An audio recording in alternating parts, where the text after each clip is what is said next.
All right, hi everyone, and welcome back. Well, it is official, right, Chris? The first hurricane of the 2010 season, and actually the first June hurricane since 1995. So, all right, let's talk about the latest observations with this new advisory.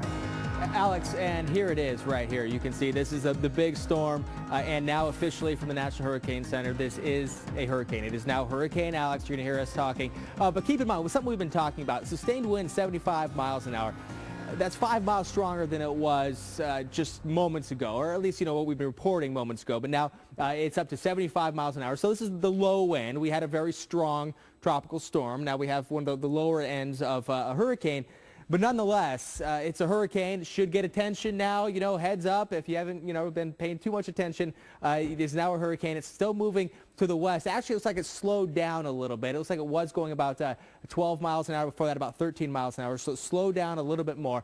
And when you see that, what we're talking about, it's moving west at 9 miles an hour. We're talking about the whole thing because the winds within it are whipping around at 75 miles an hour. Those are sustained winds. But the whole storm itself, when we talk about making landfall, that's the number you want to look at because you look at that and see how far away it is. And so that's what we're looking at with this. So the storm has slowed down, and there should be, because the waters are warm and it's not moving real fast, there should be at least a little bit more intensification before making landfall. Alex? All right, Chris, thank you very much for the update. Now let's bring in our severe weather expert, Dr. Greg Forbes. And Greg, it kind of gets into your territory. It's big, it's slow, and flooding rain certainly probably will be one of the calling cards with this, don't you think? Yeah, absolutely, Alex. Probably a lot like Dolly back in 2008, a lot of heavy rain, a few tornadoes.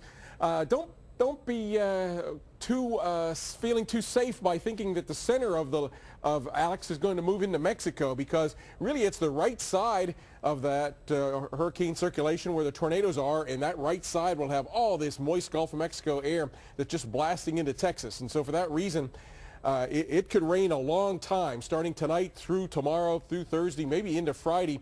So there's going to be a lot of rain. This dark shaded green area is here, 4 inches or more, and 4 inches is about all it's going to take to saturate at the ground. Beyond that, everything will run off and produce flooding.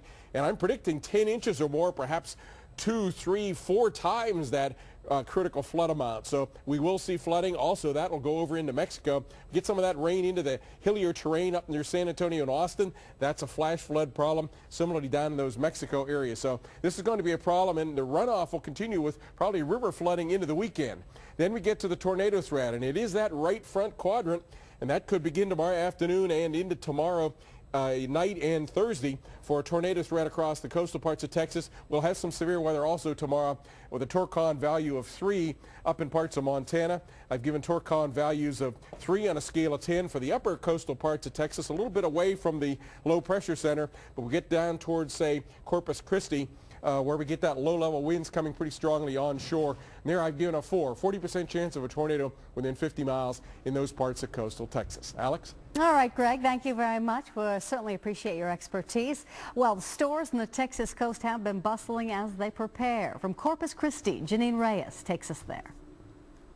Shoppers are already hitting Home Depot today. Just lights and batteries, really, and probably some water bottles. Preparing for potential problems Alex could bring if the storm makes its way to the coastal bend. No water, no light, no nothing.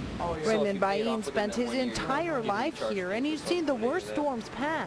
Carla, Viola, and the big ones. This year, he's not taking chances. He came today to buy a generator. Associates at the store are walking him through Generator 101. This is what's going to run your 220 off of this plug right here. The generators are going quickly. You may buy smaller generators to power just the absolute necessities, like your refrigerator, for example, or bigger generators to power more appliances. They start at about $500 and go up from there. From generators to gas cans, flashlights, and batteries, associates here at Home Depot are already seeing an increase in sales. But they say don't forget to stock up on those other items that may not be so obvious, such as bug repellent and cash. I'm already well stocked and off. Kathleen Hubert says she's got that checked off her list. So what else do people forget? Cleanup kits, mops, buckets, Clorox, to prevent any mold, just some basic essentials just to be ready just in case. And if we are hit by powerful winds, living without power for a few days may take some creative thinking. If a generator is out of your budget, Associate McConnell says there are other ways to prepare your food. The other thing is people may want to consider is obviously barbecue pits. You know, running on propane gas or natural gas is another way to cook it if you have electric appliances. Janine Reyes, KRIS 6 News. All right, Janine, thank you very much. It's official. It is Hurricane Alex, the first of the 2010 season and the first June hurricane since 1995. When we come back, Chris has a detailed hurricane update coming up after the break.